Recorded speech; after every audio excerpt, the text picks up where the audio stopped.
Pour les examens de fin d'année, un homme de 52 ans repasse son bac pour se prouver qu'il en est capable.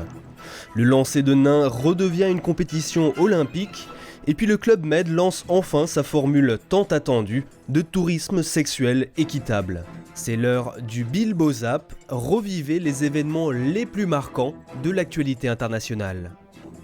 Fini le célibat, la France se dote de son premier site de rencontre pour connards et connasses.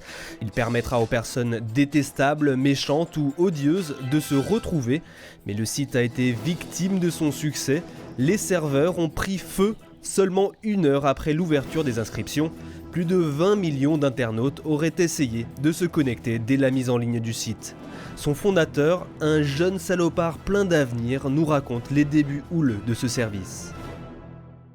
Déjà, c'était ambitieux, il s'agit d'une frange de la population qui est très difficile à caser parce que voilà quoi, ce ne sont pas des gens avec qui on a envie de passer beaucoup de temps. D'ailleurs, on l'a un peu vécu de l'intérieur pour concevoir le site. On a embauché une bonne équipe de connards, mais vraiment des gros cons. Alors imaginez travailler avec une équipe pareille. Bon, parfois il y a quand même des bonnes idées, comme pour juger les autres membres, le bouton « j'aime » a été remplacé par un bouton « va chier ». Et puis c'est quoi cette question de merde là ? Et puis manifestation du syndicat national des bovins qui milite pour l'égalité des droits et l'abolition de la noblesse.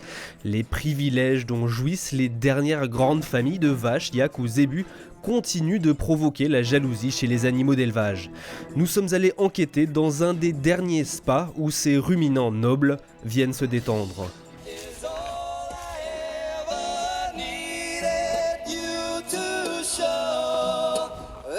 Ils aiment bien écouter la musique, ils sont plutôt calmes en écoutant des slow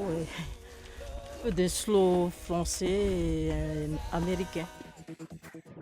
Nouvelle déclaration choc d'Al-Qaïda, la nébuleuse terroriste en perte de popularité dans les sondages tend la main aux infidèles du monde entier et lance sa première marque de bière aux couleurs de son ancien leader. La Allahu Akbar sera disponible en bière brune, rousse et blanche. Science, les chercheurs français du CNRS ont établi que maltraiter les animaux serait bon pour le moral. Les enfants qui brûlaient les fourmis à la loupe le savaient depuis bien longtemps. Cette semaine, la science le confirme. En bref, un artiste ose mettre un loup, un chef indien et un dauphin sur un même t-shirt. Omar Sy n'est plus la personnalité préférée des Français, il est remplacé par un poulet rôti.